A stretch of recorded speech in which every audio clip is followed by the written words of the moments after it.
La disidencia controlada es un fenómeno sutil. Se presenta como una válvula de escape dentro de sistemas que prefieren gestionar el descontento antes que suprimirlo por completo. Consiste en permitir e incluso promover ciertas corrientes de oposición.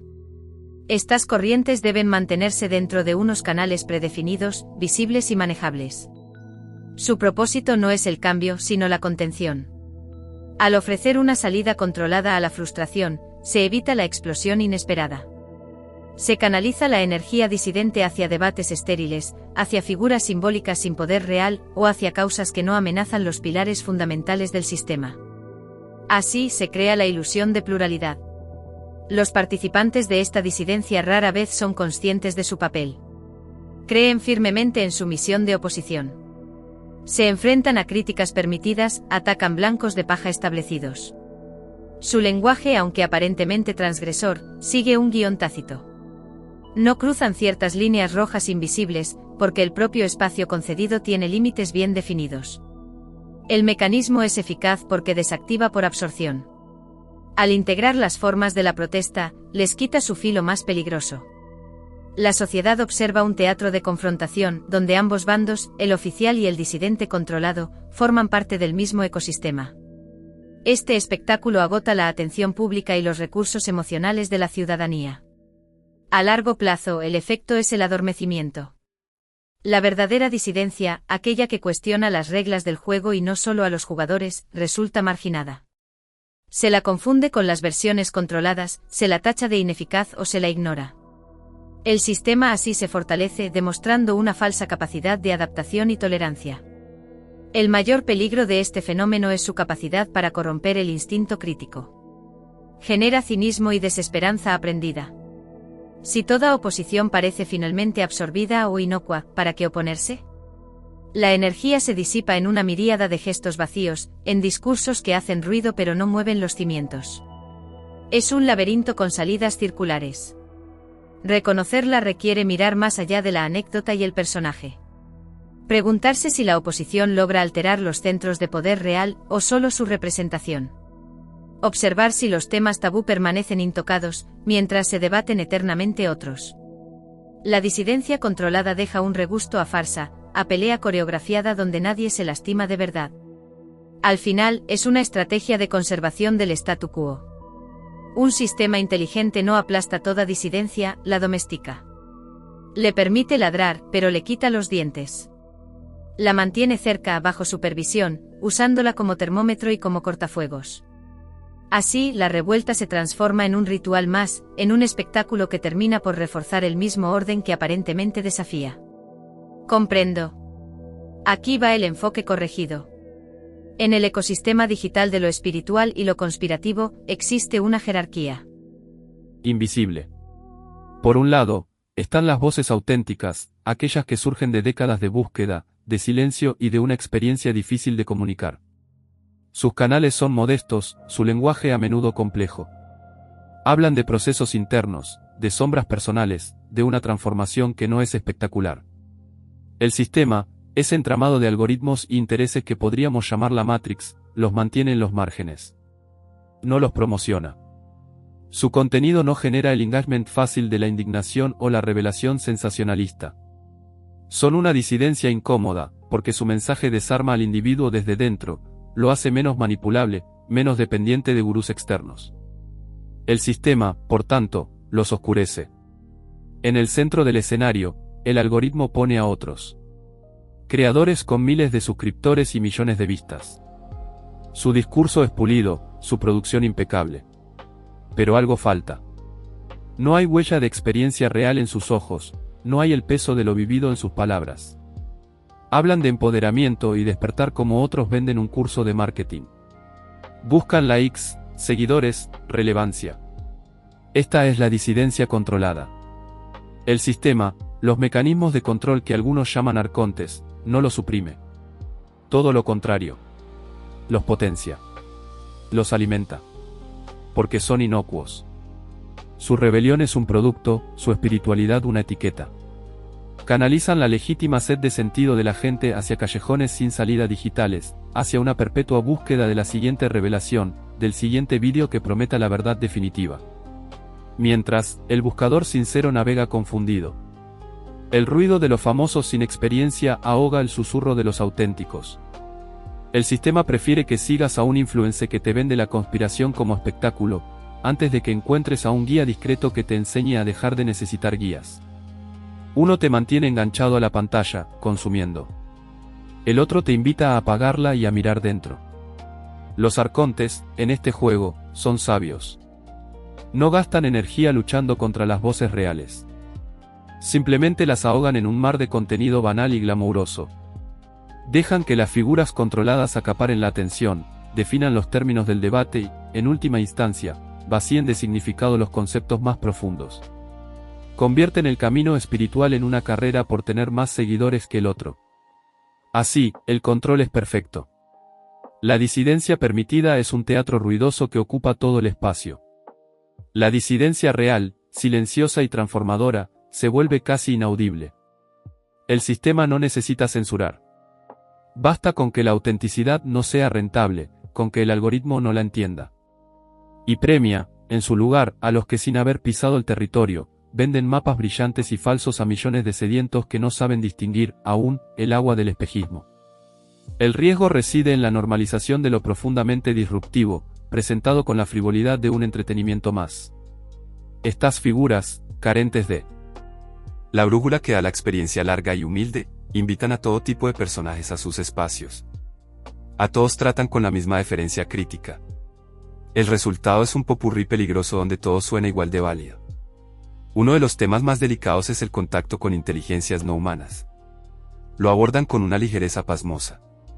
Invitan a supuestos contactados y, sin el más mínimo filtro escéptico o de profundidad, presentan estas entidades como incondicionalmente positivas, como hermanos cósmicos deseosos de ayudarnos.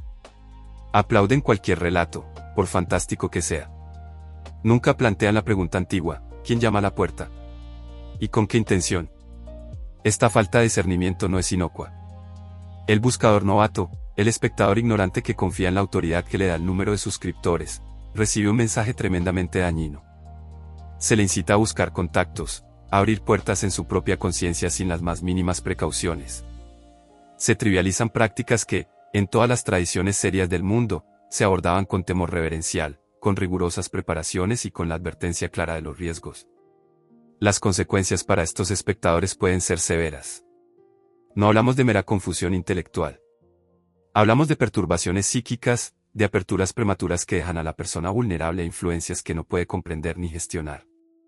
Se siembra la idea de que todo lo que proviene de fuera es benévolo por defecto, un error de principio que desarma cualquier defensa natural. La fascinación reemplaza la cautela. El engaño, el verdadero peligro, no es que estos creadores mientan conscientemente. El engaño más hondo es que han borrado la línea entre la búsqueda espiritual seria y el talk show sensacionalista. Han convertido el misterio sagrado en contenido consumible, y al hacerlo, han despojado a los espectadores de las herramientas críticas necesarias para navegar estos terrenos. Los dejan emocionalmente excitados, pero espiritualmente indefensos. Así, mientras el sistema los promociona, el daño se propaga en silencio, en la intimidad de miles de personas que, buscando luz, encuentran una invitación a abrir su casa a cualquier extraño que llame, creyendo que todos son ángeles. Y los verdaderos guardianes, aquellos que podrían enseñar discernimiento, permanecen en la sombra, su voz ahogada por el aplauso fácil que recibe cada nueva y extravagante revelación. El espectador ignora que está siendo conducido, no hacia la liberación, sino hacia un laberinto más complejo y peligroso del que partió. Estos creadores no hablan de la Matrix como algo externo a ellos. Ellos son un producto orgánico de ella, un síntoma de su funcionamiento. Su espiritualidad de alto impacto visual y bajo compromiso real es el reflejo perfecto de una era de consumo rápido y atención fragmentada. La Matrix no los reprime, los fabrica.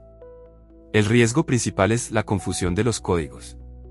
Utilizan el lenguaje de la liberación de la luz y del amor, pero operan con la lógica misma del sistema que dicen trascender, la búsqueda de validación externa, la métrica de éxito numérica, la creación de una marca personal.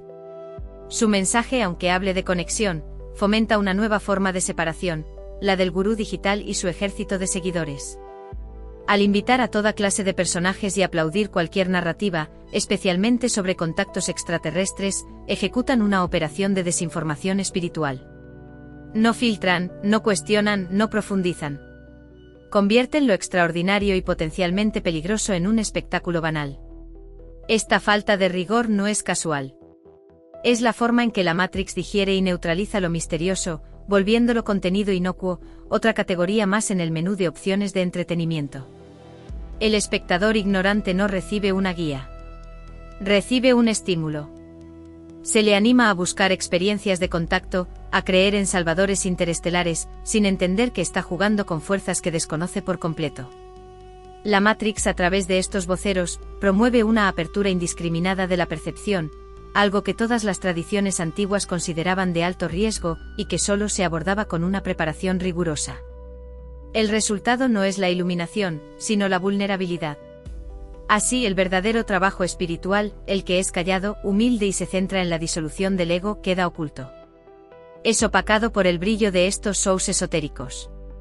La Matrix prefiere que tu búsqueda se canalice hacia un influencer al que puedas seguir, en lugar de hacia tu propio interior, al que debes enfrentarte en soledad.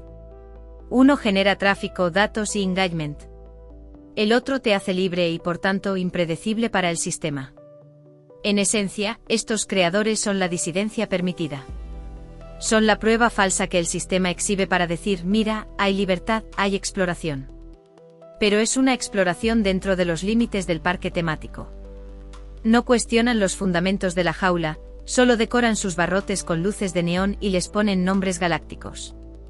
El buscador, emocionado con la decoración, olvida que sigue dentro. Y mientras aplaude al siguiente invitado que promete un atajo cósmico, renuncia sin saberlo al camino real, que es estrecho, silencioso y no tiene patrocinadores. La diferencia es profunda y a menudo invisible a primera vista. El falso espiritual utiliza el camino como un escenario. Su energía está orientada hacia afuera, hacia la validación, el reconocimiento y la construcción de una imagen.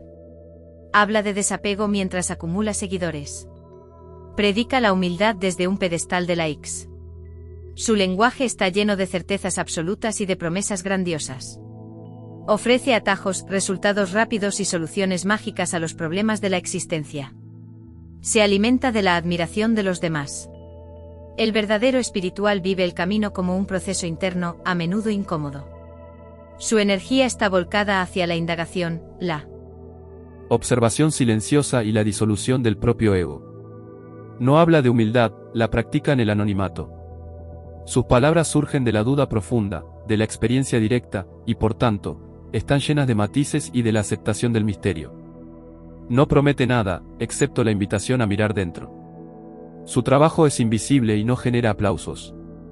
El falseador convierte la sabiduría en un producto. Empaqueta enseñanzas ancestrales en cursos de 10 pasos, en frases motivacionales y en retiros de lujo. Su enfoque es consumista, tú compras, yo ilumino. Se rodea de símbolos, de ropas llamativas, de una estética que señala, esto es espiritualidad. Está siempre en el centro del relato que cuenta. El verdadero busca, ante todo, la autenticidad, no la apariencia. Sabe que el conocimiento más valioso no se puede vender, solo se puede testimoniar con la propia vida. No necesita una estética particular, su presencia es simple, sin ornamentos. Prefiere el anonimato y huye del protagonismo, porque sabe que el ego se nutre de él. No se siente dueño de ninguna verdad, sino un humilde estudiante. En su efecto sobre los demás, la diferencia es crucial. El falso genera dependencia. Atrae a personas deseosas de que alguien les resuelva el enigma, les dé las respuestas, les guíe con mano firme. Crea una comunidad de seguidores, no de buscadores libres. Su influencia, aunque aparentemente positiva, puede terminar creando nuevas cadenas, nuevas formas de autoridad externa. El verdadero busca generar autonomía. Su presencia y sus palabras, escasas y justas, apuntan siempre de vuelta hacia el interior de quien escucha. No da respuestas, plantea preguntas profundas. No quiere seguidores, sino que espera que cada cual encuentre su propia autoridad. Su mayor regalo es recordarte que la luz que buscas ya está dentro, aunque su trabajo sea ayudarte a quitar los obstáculos para que la veas. Finalmente, el falso teme al silencio y a la soledad, pues allí se desvanece su personaje. Necesita el ruido, el comentario, la confirmación constante. El verdadero habita el silencio como su hogar natural. Encuentra en la soledad la compañía más profunda. No necesita hablar de lo que experimenta, porque la experiencia es en sí misma suficiente. Su vida, no su discurso, es su enseñanza. El mecanismo de control es selectivo y silencioso. No se trata de una censura burda, con grandes anuncios o bloqueos masivos. Es una gestión fina, casi administrativa, del paisaje informativo. Los algoritmos son los guardianes invisibles de este nuevo orden. Los buscadores y las plataformas tienen listas negras que no son públicas. En ellas no figuran nombres famosos. En ellas caen aquellos individuos reales, los que trabajan desde la sombra sin aspavientos. Su contenido no infringe normas comunitarias explícitas, pero su efecto es disruptivo para el sistema. Hablan de soberanía personal absoluta, de desprogramación profunda, de una conexión que no requiere intermediarios. Por eso, sus canales no aparecen en las recomendaciones. Sus publicaciones alcanzan a una fracción mínima de sus seguidores. Son relegados a la invisibilidad algorítmica, ahogados en un mar de contenido irrelevante. Su sombra no proyecta, simplemente se desvanece. Al otro lado están los voceros permitidos. Para ellos, el algoritmo es un aliado. Sus contenidos, aunque usen el mismo lenguaje de despertar, son promocionados. Aparecen en los feeds principales, son sugeridos como contenido que te podría interesar. Algunos, efectivamente, son inconscientes, meros productos del zeitgeist digital. Pero otros no. Otros tienen una afiliación clara.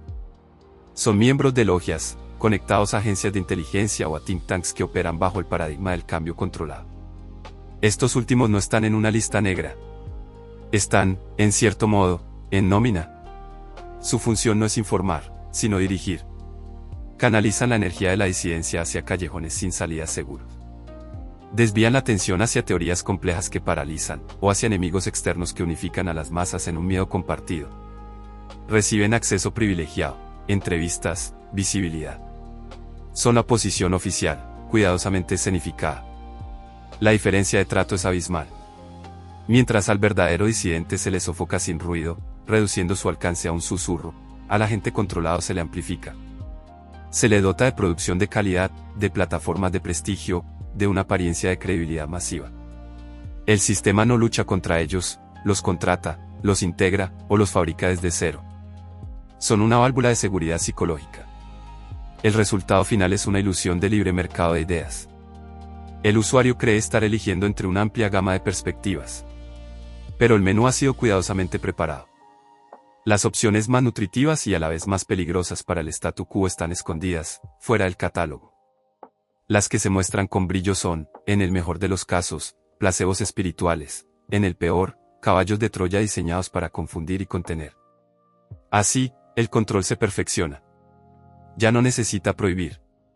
Basta con hacer que lo auténtico sea imposible de encontrar, y que lo superficial y dirigido parezca popular y espontáneo. La batalla no es por la verdad, sino por la atención.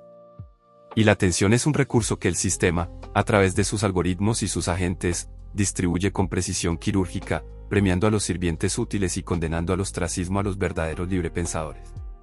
Así es. La infoxicación espiritual no es un desorden benigno. Es un campo minado para la psique. El buscador, ávido de sentido, se adentra en un océano digital de información contradictoria, de mensajes grandilocuentes y de promesas imposibles. Esta saturación no ilumina, confunde.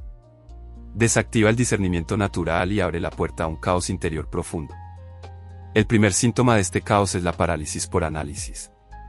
Ante 1000 maestros, 1000 métodos y 1000 verdades absolutas que se contradicen, la mente se bloquea. La energía que debería dedicarse a la práctica humilde y constante, se disipa en una búsqueda frenética de la siguiente pista, del siguiente vídeo revelador. La persona queda atrapada en la superficie, saltando de una idea a otra, sin profundizar en ninguna. Se convierte en un coleccionista de conceptos vacíos. Pero el riesgo mayor no es la confusión intelectual. Es la vulnerabilidad psíquica. Una mente sobresaturada de conceptos espirituales sin una base sólida, sin un anclaje en la experiencia propia, es un terreno fértil para la parasición. Aquí, parásito no es una metáfora. Se refiere a la adhesión de formas pensamiento ajenas, de energías sutiles que se enganchan al deseo y al miedo del individuo. El seguidor, al consumir sin filtro los mensajes de contactos alienígenas siempre positivos, de canalizaciones de seres de luz que piden adoración, o de técnicas de apertura de conciencia sin ninguna protección, está, en esencia, dando direcciones a su propia casa a cualquier entidad que pueda estar escuchando. Invita a lo desconocido sin conocer las reglas del juego. Cree que está ascendiendo cuando en realidad está permitiendo que otras conciencias, de naturaleza incierta, se alojen en su espacio energético.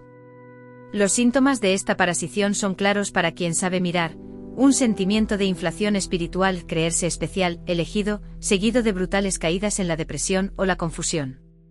Pensamientos obsesivos con temas cósmicos que alejan de la vida cotidiana. Una sensación de tener una misión grandiosa que nunca se concreta. Y sobre todo una dependencia absoluta hacia la fuente de información, hacia ese gurú digital cuyo contenido se necesita consumir para sentirse bien, para sentirse conectado. El parásito necesita que el huésped vuelva siempre a la misma fuente de alimento. Así, el ciclo se cierra. La infoxicación genera caos mental. El caos mental debilita las defensas naturales de la conciencia. La debilidad atrae influencias parasitarias. Y estas influencias refuerzan la dependencia hacia los mismos canales que intoxicaron al individuo en primer lugar. Es un circuito cerrado de intoxicación y control, disfrazado de camino espiritual. El verdadero trabajo, en cambio, es silencioso y fortalecedor. No llena la mente, la vacía. No atrae entidades, consolida la propia presencia. No genera dependencia externa, sino soberanía interna. Pero esta vía no es promocionada porque no genera clics, ni seguidores, ni mercancía. Permanece oculta como un antídoto discreto en medio del ruidoso festival de venenos dulces que ofrece el mercado espiritual digital. En este despertar, el discernimiento no es una herramienta más. Es el cimiento, la espada y el escudo. Para el buscador novato cuya sensibilidad se está expandiendo pero cuya experiencia es escasa, el peligro es máximo. Su apertura, esa maravillosa capacidad de sentir más allá de lo ordinario, lo deja vulnerable. Es como un niño que empieza a caminar, soltándose en un mundo lleno de precipicios invisibles. El engaño más efectivo no se presenta con cuernos y fuego. Se viste de luz. Utiliza el lenguaje del amor incondicional, de la hermandad cósmica, de la ascensión inmediata. Promete atajos hacia un estado superior sin pedir el trabajo de conocerse a uno mismo. Esta es la estupidez demoníaca, la oferta brillante y hueca que desactiva la crítica a cambio de una gratificación emocional instantánea. El novato, emocionado por sus primeras percepciones sutiles, es el blanco perfecto. Confunde la intensidad de la experiencia con su veracidad. Por eso, el primer principio del discernimiento es la desconfianza hacia lo grandioso. Cualquier mensaje que halague el ego, que te diga que eres especial, un elegido, un guerrero de la luz con una misión única, debe encender una alarma.